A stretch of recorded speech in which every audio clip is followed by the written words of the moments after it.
paz del Señor, mis amados hermanos, que el Señor los bendiga grandemente en este día y que en esta oportunidad que juntos vamos a participar de la cena del Señor, nuestros corazones puedan estar preparados, ansiosos de este momento en el cual podemos recordar la muerte del Señor para nunca olvidarnos del gran precio, del altísimo precio que el Señor pagó por nuestra vida, para salvarnos.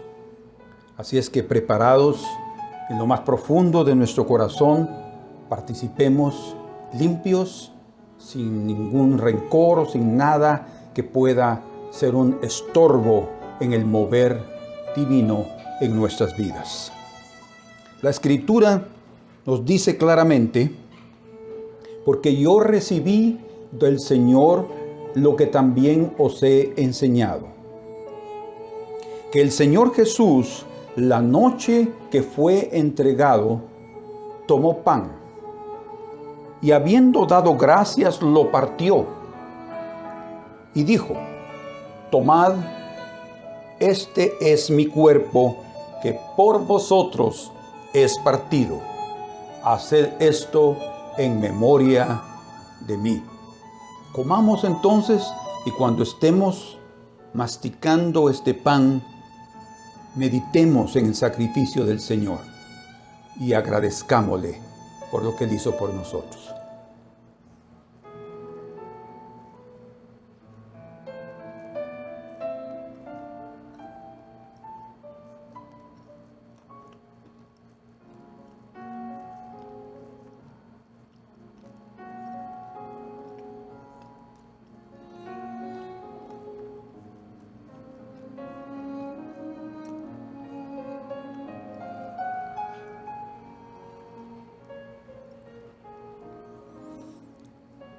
Asimismo, tomó también la copa después de haber cenado, diciendo: esta copa es el nuevo pacto en mi sangre. Haced esto todas las veces que lo bebiereis en memoria de mí. Porque todas las veces que comiereis este pan y bebiereis este cálice, la muerte del Señor anunciáis hasta que Él venga. Bebamos en el nombre del Señor.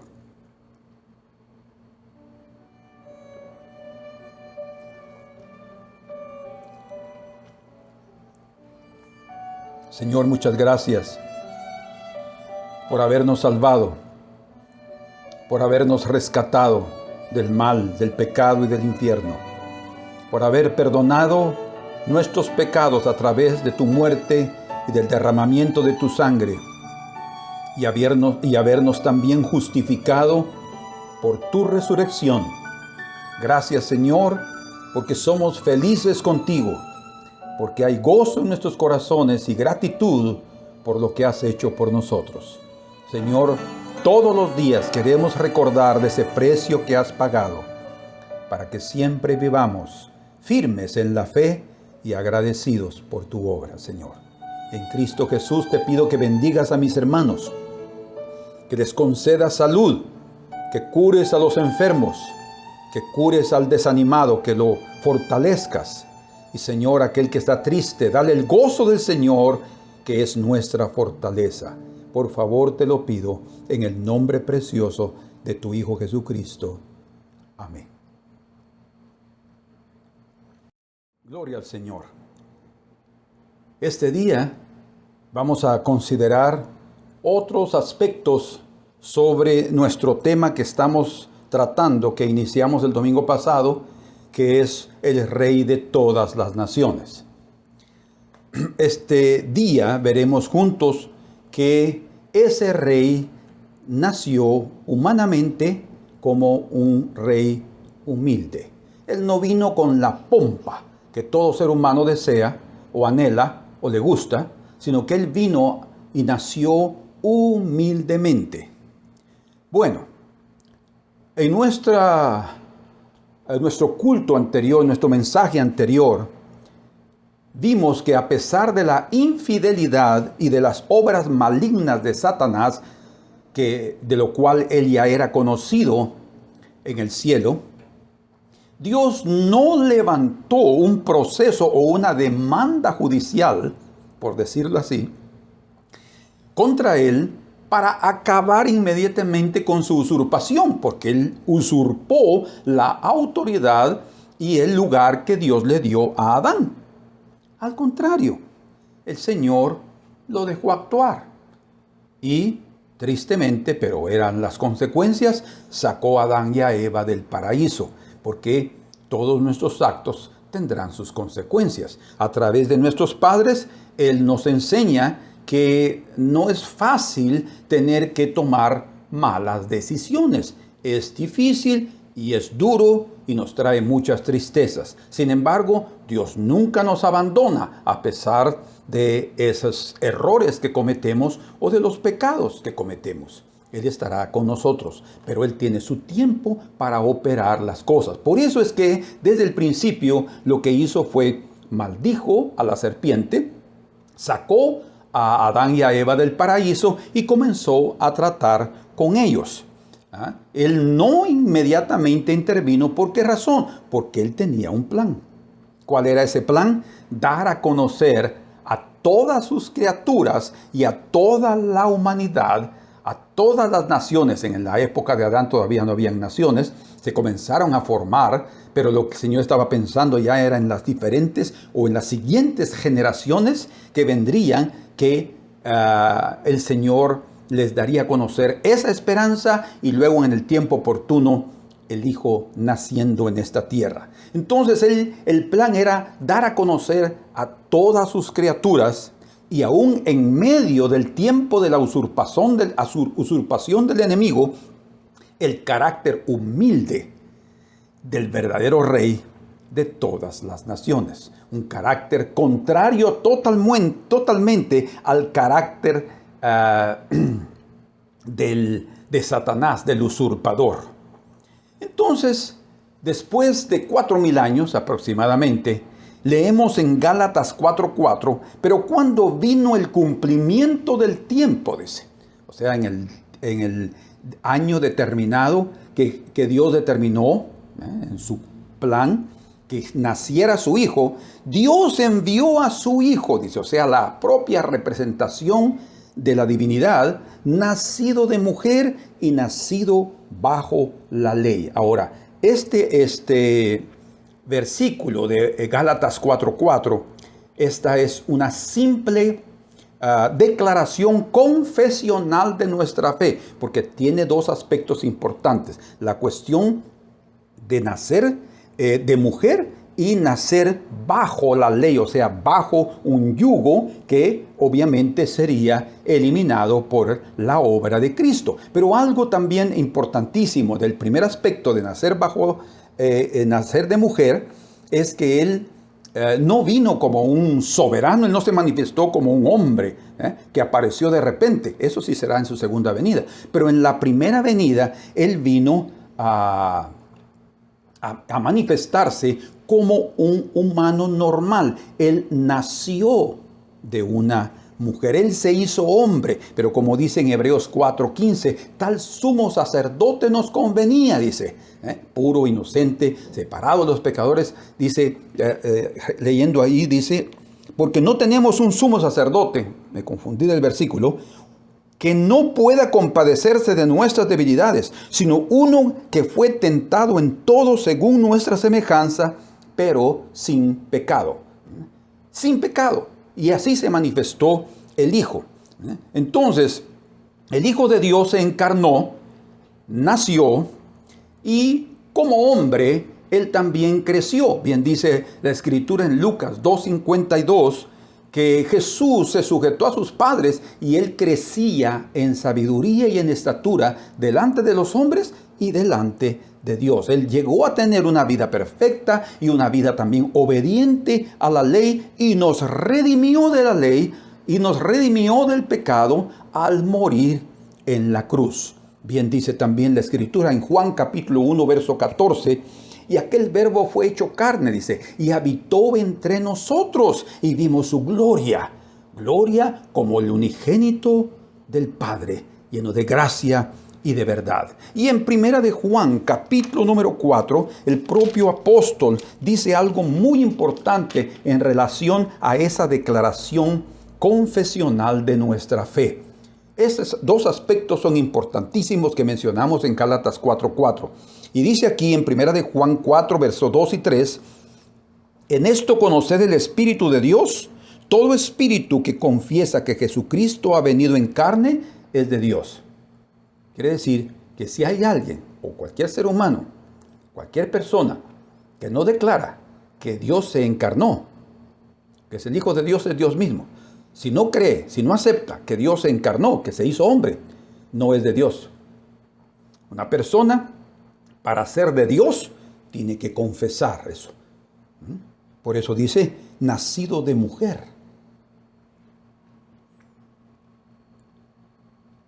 Y todo espíritu que no confiesa, esa es declaración confesional, que Jesucristo ha venido en carne, no es de Dios, y este es el espíritu del anticristo, el cual vosotros habéis oído que viene y que ahora ya está en el mundo. Entonces, desde los días de Juan ya estaba ese espíritu del anticristo que negaba la manifestación del Hijo de Dios como hombre. Cuando se niega, prácticamente no hay más salvación para el alma humana, porque fue el hecho de haberse hecho semejante a nosotros en todas nuestras tentaciones, es la manera como Él también nos libraría de todo lo que somos para llevarnos a la presencia del Altísimo.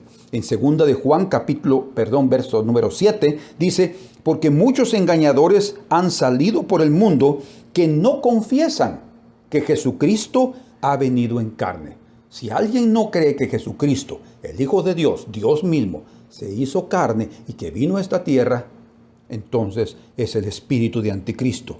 Quien esto hace es el engañador y el anticristo. Entonces Juan nos dejó bien claro que el que confiesa la encarnación tiene a Dios en su corazón y esa persona obviamente es de Dios también.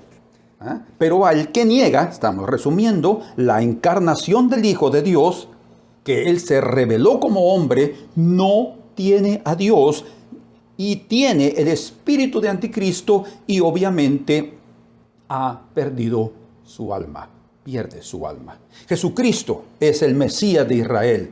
Jesucristo es el Rey de todas las naciones, pero algo impresionante en relación a Gálatas 4:4 es que Él nació como un niño. Él se identificó con la realidad humana. Él no vino como un soberano ya formado, adulto, para quitar inmediatamente al enemigo 4,000 años después de Adán. No, Él vino naciendo como hombre.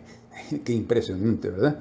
O sea, el plan de Dios, lo que sí hizo el Señor en los días de Adán, cuando ellos pecaron, el Señor sí les dio la promesa, la palabra profética, que la simiente de la mujer destruiría a la simiente de la serpiente. Esa palabra mantuvo a los hombres de fe durante toda su peregrinación en esta tierra, hasta que el Hijo de Dios vino. Pero Él vino como un niño. Y ese es el punto que vamos a comenzar en este día. Él vino como un niño, se identificó con la realidad humana. Y aunque Él fue concebido milagrosamente, porque no todos los seres humanos son concebidos desde ese punto de vista milagroso, o sea, sin la intervención del hombre, porque como dice Romanos 5:12, que el pecado entró en el mundo por un hombre, y por el hombre pasó a todos los hombres, por cuanto todos pecaron. Entonces, no hubo la intervención. Por eso es que la profecía hablaba de que una virgen concebiría. Esa es la concepción milagrosa, y que a través de esa concepción se manifestaría, como dice exactamente en Lucas capítulo número 1. Si ustedes van conmigo, el ángel le dijo algo extraordinario a María. Lucas capítulo 1, en el verso número 30, dice: mas ella, cuando le vio,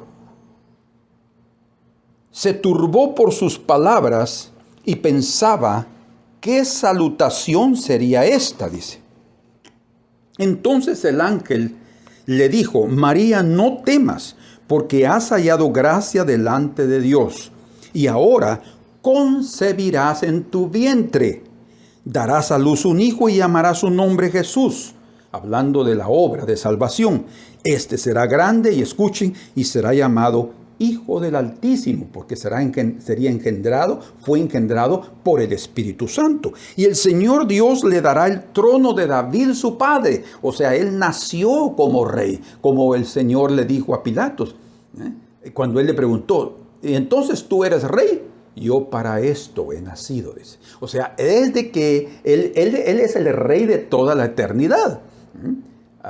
Sin embargo, cuando vino a nacer como hombre, él ya nació como rey, pero no tomó el reino inmediatamente en este mundo, sino comenzó a identificarse con el ser humano de una forma impresionante. Y dice aquí: este será grande y será llamado Hijo del Altísimo, y el Señor Dios le dará el trono de David su padre, y reinará sobre la casa de Jacob, Israel, para siempre, y su reino no tendrá fin. Entonces María dijo al ángel: ¿cómo será esto? Pues no conozco varón. Ahí está el acto sobrenatural. Respondiendo el ángel le dijo: el Espíritu Santo vendrá sobre ti, y el poder del Altísimo te cubrirá con su sombra. Salmo 91. Por lo cual también el santo ser que nacerá. Escuche, el santo ser que nacerá. No habría ningún pecado desde su concepción, porque sería concebido, engendrado por el Espíritu Santo. Será llamado Hijo de Dios, el Hijo de Dios sin pecado en absoluto. No obstante, su nacimiento fue como todo hombre, también su crecimiento y también su muerte. Ahora, nosotros tenemos que considerar algo que yo he visto en el corazón humano, en todos nosotros, que existe, y es el inmediatismo. ¿Qué es el inmediatismo? Para definir el inmediatismo, podemos decir que es el modo de pensar y de actuar irreflexivo y rápido, que solo toma en cuenta los hechos más próximos. Eso es el inmediatismo. O sea, el inmediatismo es un serio problema humano, porque impide la reflexión, impide la sabia espera e impide también el entendimiento correcto de las cosas. Por lo general, la mayoría de nosotros, si somos honestos, queremos que las cosas sucedan instantáneamente. Salir de nuestros problemas instantáneamente, hasta después de orar.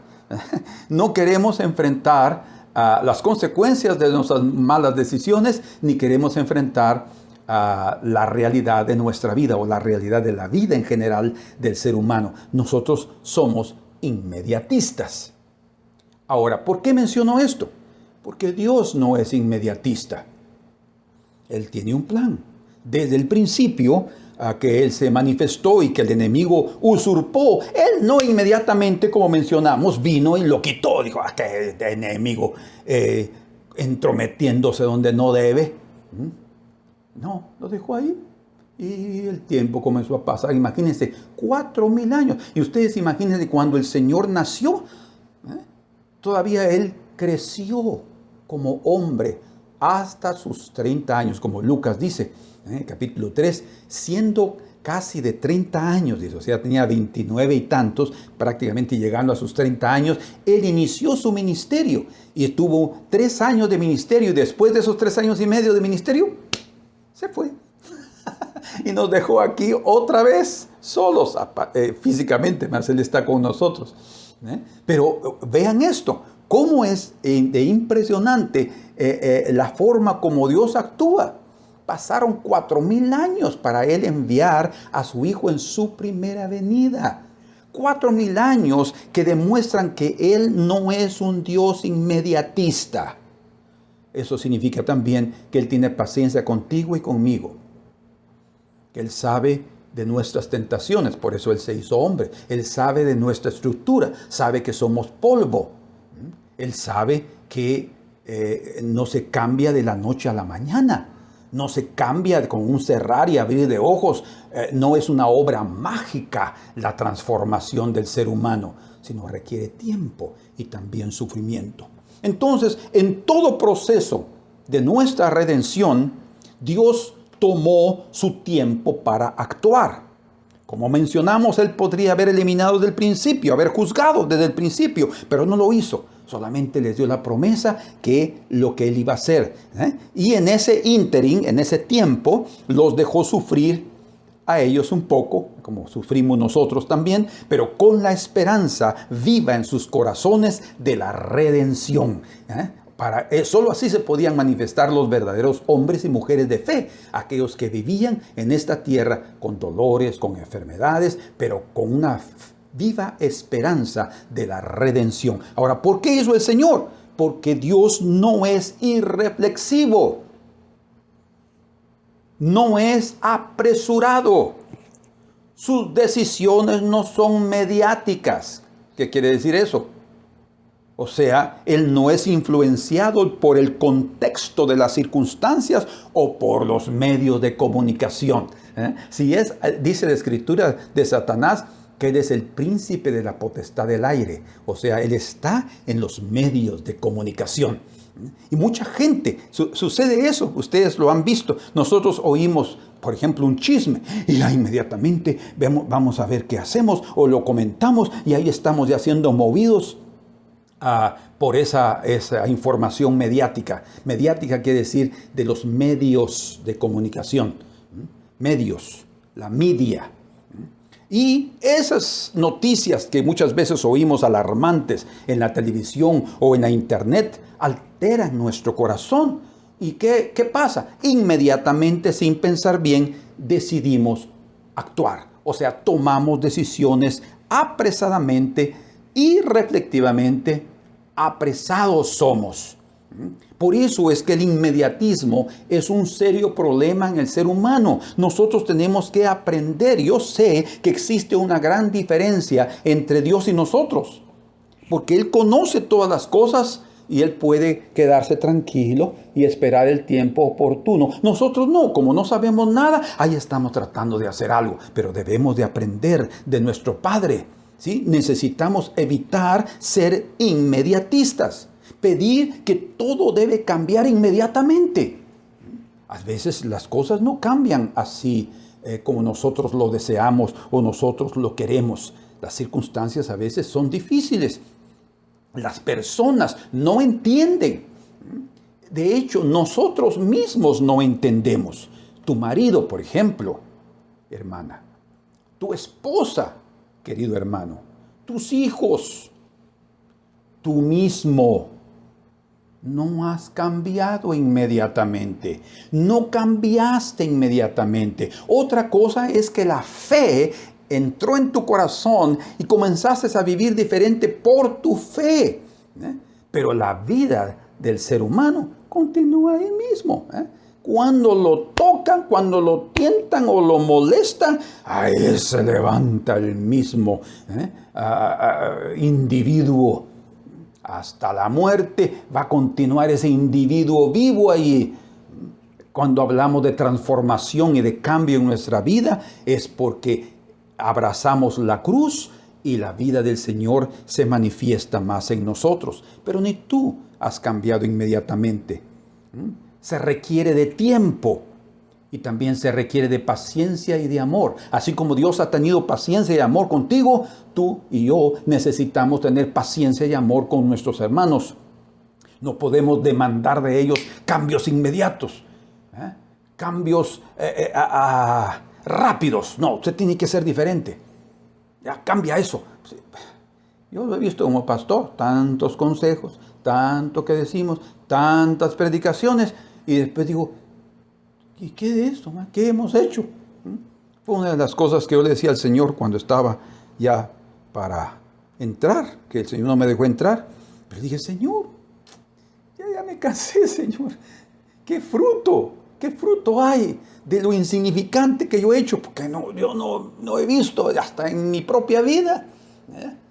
Pero el Señor me dijo, esa fue la palabra que me detuvo de seguir hablando delante de Él. No digas que es insignificante tu trabajo, porque todo trabajo que es hecho en mi reino es de gran valor.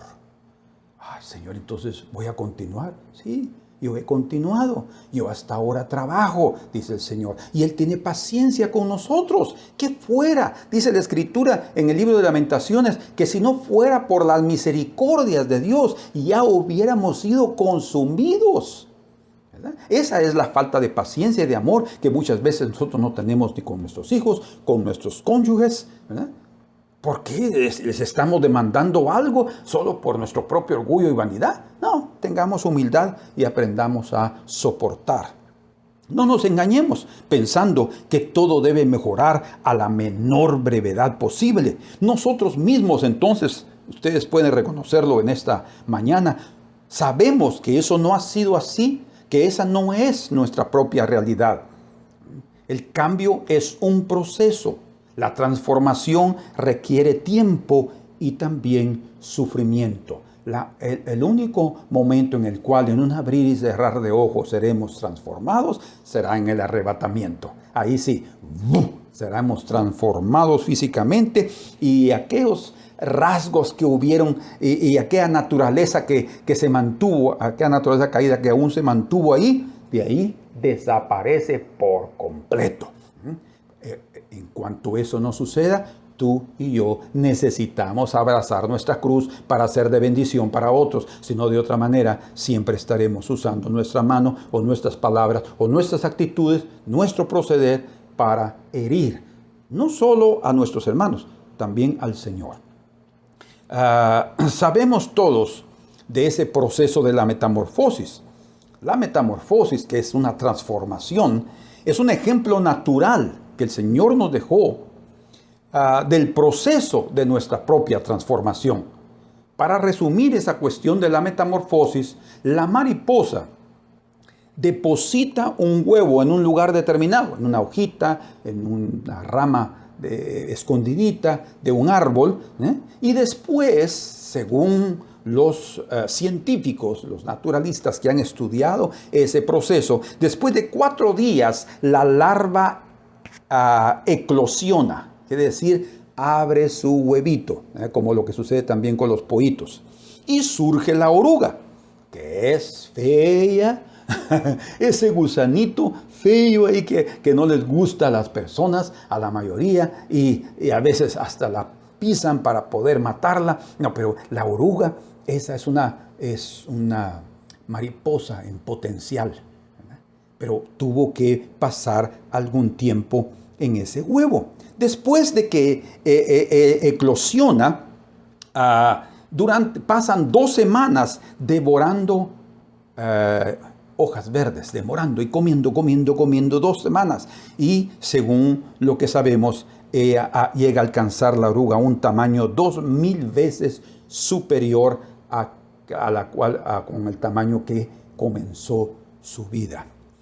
Luego, ayudándose a través de la seda que hay en esa oruga, forma el capullo y así comienza el proceso de la metamorfosis, de su transformación. Nosotros no podemos medir el sufrimiento, lo que pasa dentro de ella, pero es algo extraordinario. La oruga literalmente allí en el capullo reabsorbe sus órganos. Imagínense ustedes. Come para poder soportar durante ese periodo, esos varios días sin comida, y reabsorbe sus órganos y entonces comienza a desarrollar nuevas alas, porque era mariposa antes, patas y antenas. Nosotros venimos del Señor también, pero ahorita somos puras orugas. Muchos todavía estamos en el capullo, pero somos orugas y necesitamos comer, necesitamos alimentarnos de la presencia del Señor, porque necesitamos desarrollar las alas para poder volar a la presencia del Señor. La transformación no es por arte de magia, es un proceso doloroso pero lleva a la oruga de andar en los árboles a volar en los lugares celestiales, a volar en el cielo. Por tanto, aprendamos de ese ejemplo natural que el Señor nos dejó para que no perdamos la esperanza. La transformación está desarrollándose, pero generalmente, como vamos a ver en este día, casi no la podemos ver. Solo hay otras personas que nos dicen, ¡ala, pero usted cómo está de diferente! Y eso no será posible. Sí, el Señor es el que por su misericordia nos va mostrando más de su carácter en nuestra vida. Entonces aprendamos también de nuestro Señor Jesucristo. Siendo Dios, se hizo hombre, nació como hombre, creció de una forma normal y después de 30 años, Él se manifestó al mundo. Él no era inmediatista. ¿Perciben eso? Que Dios pueda quitar de nosotros ese inmediatismo. Y principalmente, sí se manifestó a los hombres y mujeres de fe que vieron en Él la encarnación de Dios. Y como ya mencionamos, predicó 3 años y medio y después de eso nos bendijo y se fue a los cielos hasta que vendrá en su segunda venida. Y según nuestros cálculos, desde que Él vino hasta la fecha, ya han pasado 2000, digámoslo así, 2021 años. Estamos en el 2021, probablemente un poco más, 2020 y tantos años ya han pasado de su venida. Pero cuando leemos ahora en Mateo capítulo 2, verso 1, esto es muy importante porque aquí en Mateo, en el capítulo número 1, el evangelista se preocupa en registrar la genealogía de Jesús y dice el libro de la genealogía, capítulo 1, verso 1, de Jesucristo, hijo de David. Si era hijo de David, era heredero del trono. Hijo de David, hijo de Abraham. Un hombre de fe venía desde Abraham, ¿verdad? La genealogía, Abraham, Isaac, Jacob, Judá y así por delante. Entonces, aquí vemos esas generaciones que aquí él menciona de 42 generaciones hasta Cristo, y entonces viene y narra el nacimiento de Jesucristo. Ese rey que aquí está ya mostrado desde el principio, que es el hijo de David, Jesús nuestro Señor y Salvador, en el capítulo número 2, verso 1 hasta el versículo número 6, nos da algunos detalles muy importantes. Veámoslos juntos, por favor. Leamos. Cuando Jesús nació en Belén de Judea, en día del rey Herodes, vinieron del oriente a Jerusalén unos magos o unos sabios, diciendo, ¿dónde está el rey de los judíos que ha nacido? Porque su estrella hemos visto en el oriente y venimos a adorarle. ¡Qué maravilla, qué espectáculo! Pero estaban en el palacio de Herodes. Oyendo esto, el rey Herodes se turbó y toda Jerusalén con él. Quiere decir que esa noticia llegó a los oídos de todos, no solo de Belén, sino de toda Jerusalén, ¿verdad? De que el rey de los judíos, el rey de ellos, ya había nacido y ellos ni se habían dado cuenta. Verso 4. Y convocados todos los principales sacerdotes y los escribas del pueblo, les preguntó dónde había de nacer el Cristo. O sea, esa esperanza estaba en los corazones y ya había sido predicha, profetizada a través de los profetas, principalmente Isaías, pero principalmente Miqueas, capítulo 5 y verso 2. Y dice, y ellos dijeron, en Belén de Judea, porque así está escrito por el profeta, y tú, Belén, de la tierra de Judá, no eres la más pequeña. Escuchen, no eres la más pequeña entre los príncipes de Judá, porque de ti saldrá un guiador que apacentará a mi pueblo Israel. Entonces, veamos aquí rápidamente algunos aspectos importantes en relación a ese rey de todas las naciones, que él podría desde su primera venida haber reivindicado su reino, haberlo tomado y espiritualmente él lo hizo, él tomó, él dijo, todo poder me ha sido dado en el cielo y en la tierra.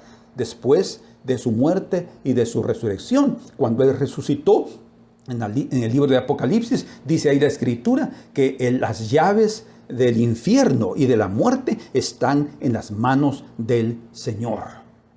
Las llaves están en poder de Él. ¿Por qué? Porque Él pagó el precio. O sea, espiritualmente lo hizo, pero a través de un acto humilde. Como ya aprendimos, Él murió en la cruz en debilidad. Entonces el rey de Israel y de todas las naciones nació, aquí es la primera cosa, en la menor o en la más pequeña aldea de Judea, que era Belén. Y nosotros sabemos ya qué quiere decir casa de pan. Fue en esta aldea pequeña que también nació David. Y es impresionante que el pan que nosotros comemos es formado por granitos pequeños de trigo. Y antes de ser pan, esos granitos de trigo son molidos, pasan por una molienda. Son molidos, convertidos en harina, polvito bien fino, para luego amasarlo y hacerlo un pan. Belén, casa de pan. En Belén nació el pan vivo que descendió del cielo, pero Él escogió el menor o la aldea más pequeña, la ciudad más pequeña de Judá o de Judea, de la región de Judea, para nacer. ¿Por qué? Porque Él estaba exactamente mostrando que era el carácter que lo iba a caracterizar, que lo iba a identificar en esta tierra. Un carácter humilde. Vean ustedes que Él no nació, los sabios fueron a buscarlo al palacio, pero Él no nació en el palacio. Él nació en un pesebre. Según los estudiosos, Él nació en una cueva. Por el año 150, uno de los primeros padres de la iglesia, si mal no recuerdo, fue Tertuliano. Él fue a Jerusalén y dice que andando por las redondezas de Judea, él encontró una cueva cerca de Belén. Y esa cueva había sido usada como pesebre. Y él cree que allí en esa cueva, ahí nació el Señor. Entonces, desde aquella época, 150 años después de Cristo, entonces creyeron y aceptaron que ese era el lugar del nacimiento del Señor. No nació en un palacio. Él no iba a nacer en ese palacio de Herodes, porque ese palacio era el palacio del usurpador. De hecho, tenemos que entender que Herodes era un rey edomita, o sea, descendiente de Edom y de los nabateos. Era un usurpador. Él se había declarado como rey en Israel desde el año 46 antes de Cristo. Él comenzó a reinar porque compró su lugar con el Imperio Romano. Él tuvo acuerdos con el Imperio Romano y desde aquella época él estaba allí reinando. Él murió cuando Jesús estaba en Egipto. Según Josefo, fue en un eclipse lunar cuando él murió, y después de eso entonces regresó José y María con Jesús a Belén. Pero algo extraordinario que es lo que estamos mencionando aquí, es que ahí en esa cueva, hasta el día de hoy hay una iglesia, porque en el año 350 de la era cristiana, pues Roma, el Imperio Romano, declaró el cristianismo como la religión del imperio. Entonces, la esposa del emperador en esa época le pidió que hicieran una catedral ahí, una iglesia en el lugar de la cueva. Hasta el día de hoy es visitada por los turistas. Me llama mucho la atención porque esa cueva está en la parte de adentro del templo. Pero la única puerta que hay para entrar a esa cueva tiene una altura de 1,25 metros. Y lo hicieron a propósito, para que las personas que llegan ahí y entrar a esa cueva que se considera que fue el lugar donde Jesús nació, el pesebre,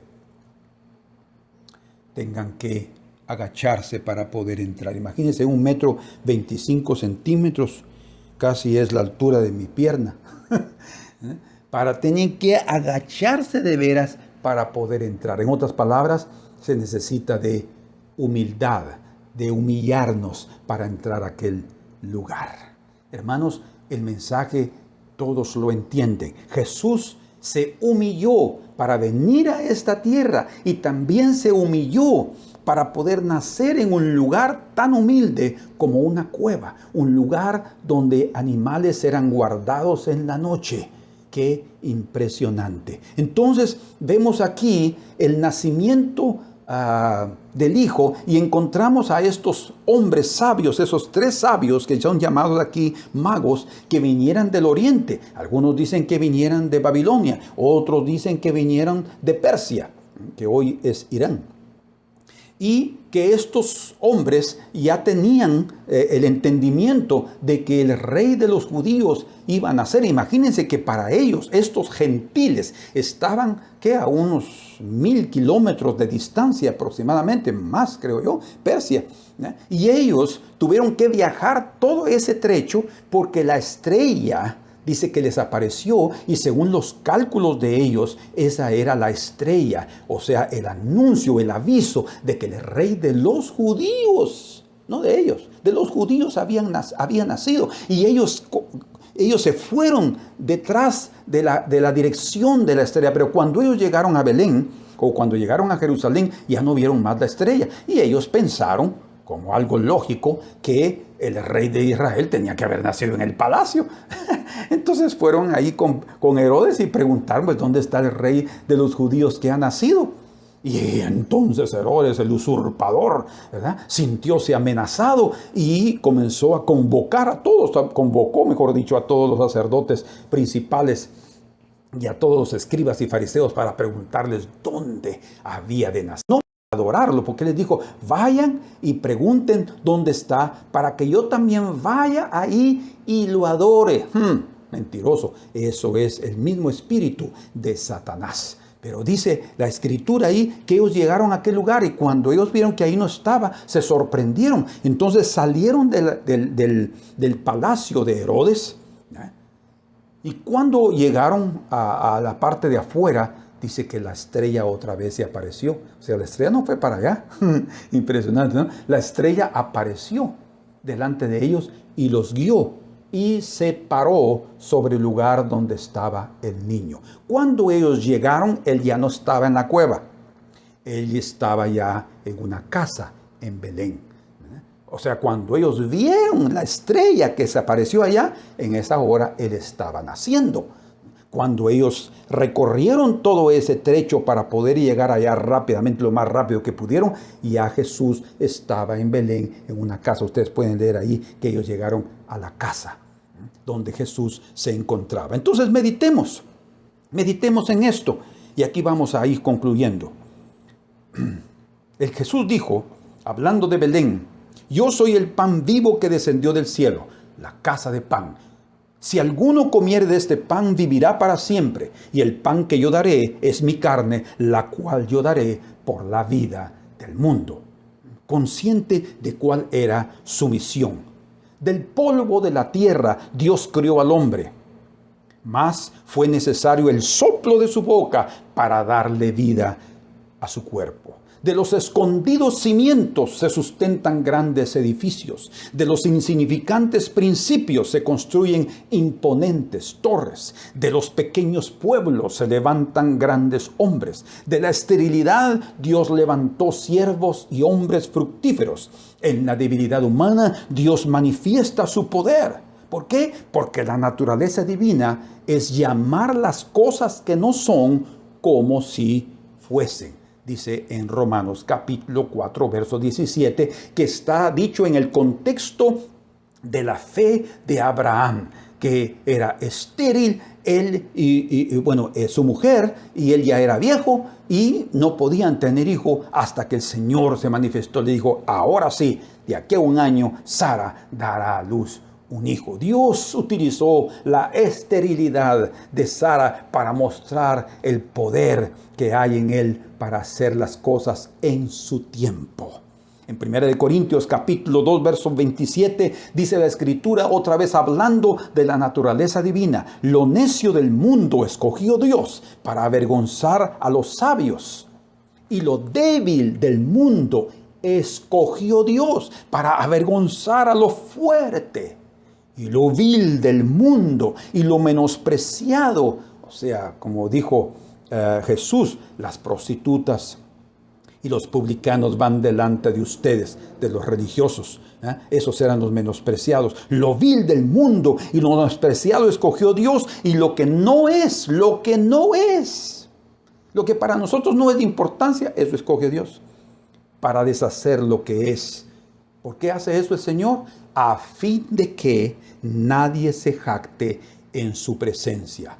Ese es el Dios a quien nosotros servimos. Él se deleita en las pequeñeces, no porque Él sea pequeño, mas porque Él ve en las pequeñeces el inicio de lo grande. En las pequeñeces Dios ve el inicio de lo grande. Yo he oído, tal vez ustedes también, aquel dicho que te dice: pensemos en grande. Dice, pensemos en grande. Es cierto, debemos esperar y creer en cosas grandes, pero ninguna de ellas, ninguna de esas cosas grandes nace grande. Se forma a través de pequeños principios y se forma a través de etapas. Siendo así, entonces debemos regocijarnos cuando solo vemos las cosas pequeñas, el inicio. Debemos aprender a ver cómo Dios ve las cosas pequeñas, las evidencias de las cosas grandes que tendremos. Pero debemos evitar el inmediatismo. Debemos aprender a tener paciencia y a saber que hay un proceso. Como dice la Escritura en Lucas capítulo 16, verso 10. Porque el que es fiel en lo muy poco, vean qué tremendo. Porque el que es fiel en lo muy poco, no menospreciamos lo poco. Si yo tuviera dinero ya hiciera muchas cosas. Si yo tuviera 1 millón ya hubiera comprado esto. Si yo tuviera $1 millón ya hubiera hecho esto. Ya hubiera hecho así, todo pensando en nosotros, ¿eh? Nunca pensamos en la obra de Dios. Si yo tuviera 1 millón ya lo hubiera donado para la obra de Dios. ¡Que nada! Solo estamos pensando en cómo seríamos beneficiados. Pero dice la Escritura, porque el que es fiel en lo muy poco, si aún en lo poco que tenemos, en aquello que pensamos que es insignificante, lo administramos correctamente y somos fieles. Hay personas que dicen, yo no voy a dar diezmos porque yo solo gano 100 quetzales. Bueno, ¿y qué es quitarle 10 quetzales de los 100 y quedarte con los 90? Te estás quedando con el 90%. No, pero yo solo gano 1000 y yo no me alcanza. ¿Por qué no probar a Dios, como dice Malaquías capítulo 3, verso 10 al 12? Él va a abrir las ventanas de los cielos para tu vida. Es solo un ejemplo. ¿Pero por qué? Porque el que es fiel en lo muy poco, en el inicio, en lo insignificante, también lo es en lo más, dice. En lo más también Él es fiel. Y el que en lo muy poco es injusto, ahí está la parte negativa, también en lo más es injusto. O sea, mire, nosotros vamos a darnos a conocer exactamente con lo poco que tenemos. Si aprendemos a apreciar lo poco que tenemos y somos fieles con lo poco que tenemos, entonces el Señor sabe que Él puede darnos más, porque vamos a ser fieles también con lo mucho. El Dios que nosotros servimos es un Dios que se deleita en las pequeñeces. No porque Él sea pequeño, entendamos eso, mas porque Él ve en ellas, en esas cosas pequeñas, el inicio de lo grande. Recuerden, Dios llama las cosas que no son como si fueran. En el libro de Zacarías, capítulo 4, verso 6, dice: entonces respondió y me habló diciendo: esta es la palabra de Jehová a Zorobabel. Zorobabel quiere decir aquel que nace en Babilonia o el nacido en cautiverio. Eso es la realidad, pero es nacido en Babilonia. Eso quiere decir Zorobabel. que dice, no con ejército, ni con fuerza, sino con mi espíritu, ha dicho Jehová de los ejércitos.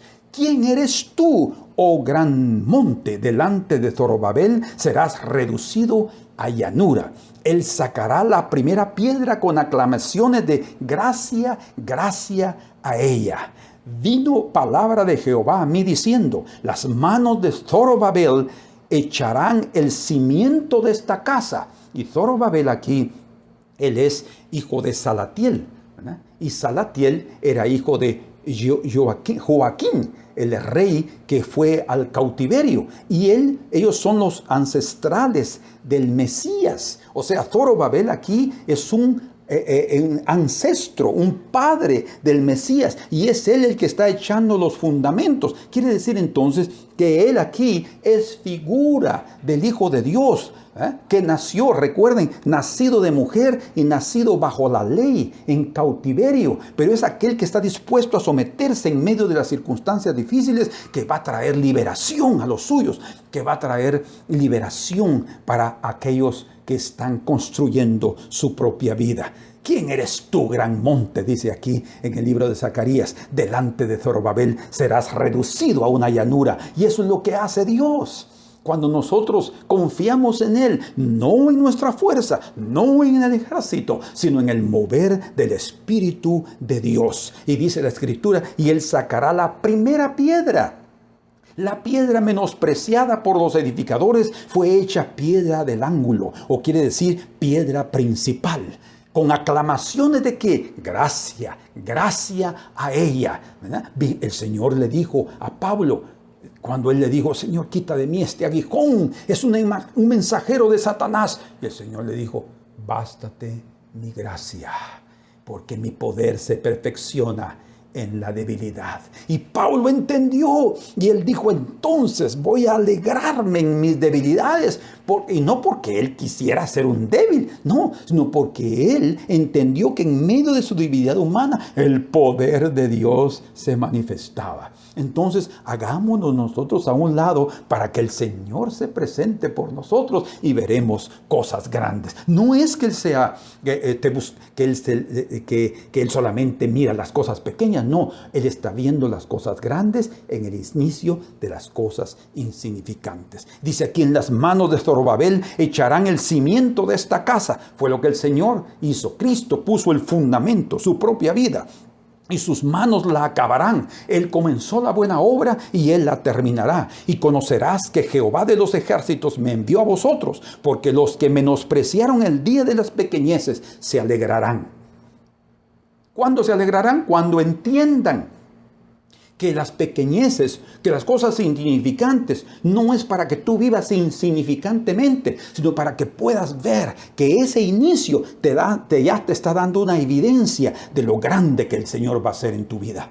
Nosotros tenemos que continuar adelante. Y algo que me llama mucho la atención, que dice aquí en el verso 10 del capítulo 4 de Zacarías, dice, porque los que menospreciaron el día de las pequeñeces se alegrarán y verán, vean qué tremendo, verán la plomada en la mano de Zorobabel. ¿Qué es una plomada?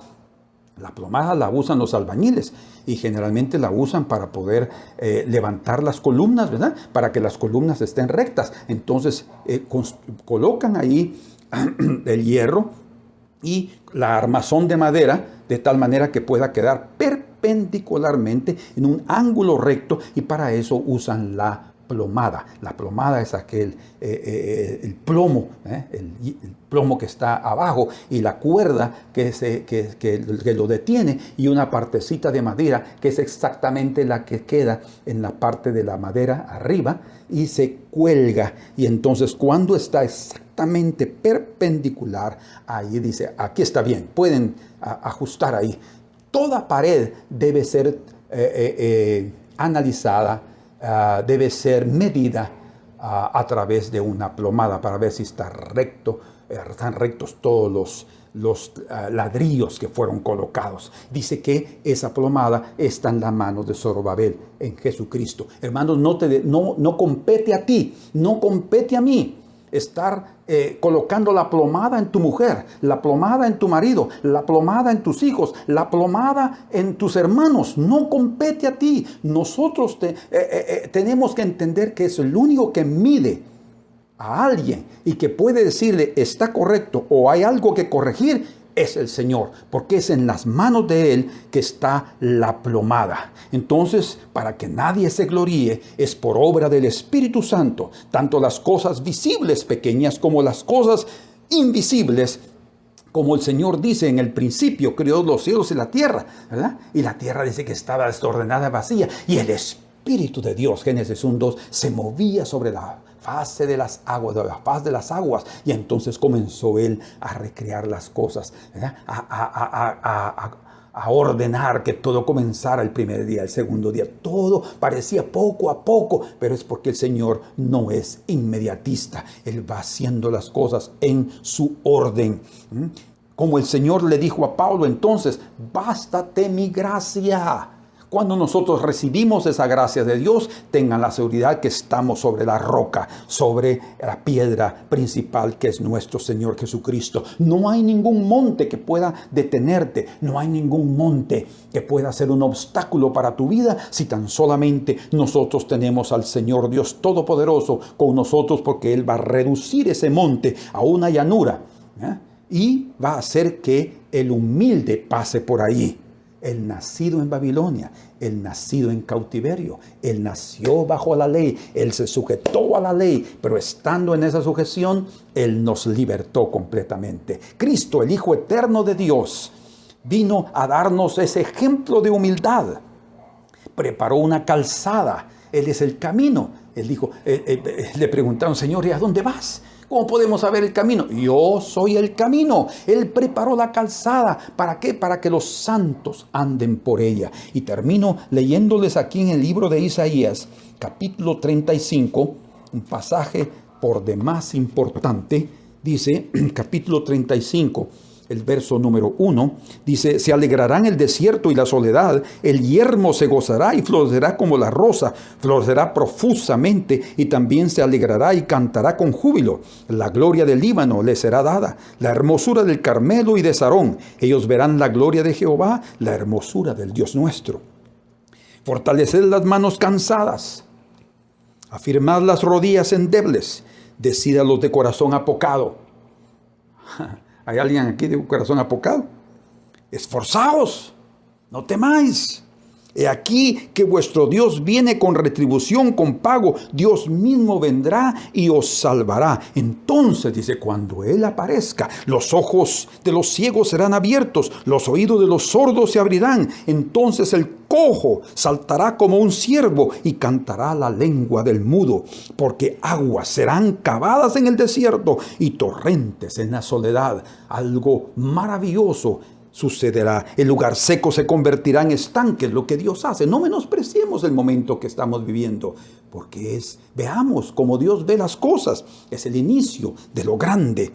Y el sequedal en manaderos de aguas, en la morada de chacales, en su guarida será lugar de cañas y juncos. Y dice, aquí el verso importantísimo, y habrá allí calzada y camino. Qué precioso. Calzada y camino. Y será llamado camino de santidad. Ese camino, como él dice ahí en Zacarías, ¿verdad? ¿Quién eres tú, oh gran monte? Delante de Zorobabel serás reducido a una llanura. Y fue lo que el Señor hizo, una calzada. Y dice, habrá una calzada y camino, y será llamado camino de santidad. Y escuche, no pasará inmundo por él. O sea, lo que está diciendo es solamente aquellos que sean limpiados por la sangre de Cristo, perdonados de su pecado, pueden andar por ese camino, sino que Él mismo estará con ellos. Su presencia nos es garantizada. El que anduviere en este camino por torpe, dice aquí, por torpe. Y la palabra en el hebreo da a entender necio. Y también viene de una raíz inusual que significa perverso. O sea, lo que está diciendo, aún el torpe, el perverso o el pecador no pasará por ahí inmundo. O sea, aquel que no es perdonado de sus pecados no puede pasar por ese camino, pero sí puede entrar aquel que es perdonado de sus pecados, que reconoce su naturaleza perversa, que reconoce su necedad, pero que quiere estar ahí, que se somete, que se rinde a los pies de aquel que voluntariamente, como la piedra que fue cortada de un monte, dice, y cayó a los pies de aquella imagen de Nabucodonosor y ahí la destruyó. ¿Por qué a los pies? Porque a través de su humillación, a través de su carácter humilde, destruyó aquella imagen que Nabucodonosor había construido, que representaba todos los sistemas del mundo. A través de la humildad son destruidos. Entonces ese camino de santidad es un camino para cualquiera que está dispuesto a rendirse delante del Señor. No importa que seas un pecador. Reconoce, arrepiéntete, comienza a caminar con Él y Él se manifestará a ti. Y el Señor tiene paciencia para continuar tratando contigo. El Señor tiene mucha misericordia. Mas por último, ¿por qué se alegrarán aquellos que menospreciaron el día de las pequeñeces? ¿Por qué se alegrarán? Porque su fe les permitirá ver las pequeñeces como Dios las ve. Otra vez, el inicio de una gran obra. No seamos nosotros los que midamos a nuestros hermanos. Permitamos que sea el Señor. Así como la piedra que fue humillada, que se humilló voluntariamente, también nosotros tomemos el lugar más bajo y veremos cosas grandes suceder en medio de nosotros. Queridos hermanos, que Dios los bendiga, que Dios les multiplique esta palabra, que Dios haga renacer en ustedes la esperanza gloriosa de nuestra transformación. Otra vez, todo se cambia de la noche a la mañana. Nuestra transformación final será en el arrebatamiento. Pero lo que tenemos que hacer nosotros ahora es abrazar nuestra cruz, negarnos a nosotros mismos y no criticar a nuestros hermanos, ni ser inmediatistas, sino dejar en las manos del Señor la obra que Él comenzó, que Él también, dice Filipenses 1:6, la va a terminar. Señor, en el nombre de Jesús, bendice a mis hermanos. Señor, que tu palabra corra y sea glorificada, que vivifique en sus corazones y que este mensaje, Señor, que fue transmitido, venga a ser algo que sea parte de su fundamento, firmes, que nada, Señor, sea un obstáculo para ellos, que nada sea un escándalo, que nada se convierta en un obstáculo, ni los problemas, ni las enfermedades, ni las personas que se levantan contra nosotros como enemigos, que nada nos detenga, que nada nos sea motivo de murmurar ni de criticar, sino que aprendamos, Señor, a ser como tú, a ver en las cosas insignificantes que suceden lo grande que está a punto de suceder delante de nuestros ojos. Gracias, Señor, en esta hora, en Cristo Jesús, te decimos, bendito sea tu nombre. Amén. Amén. Que Dios los bendiga, mis amados hermanos. Vamos a seguir viendo algo más sobre esto el próximo domingo. La paz del Señor y un fuerte abrazo. Amén.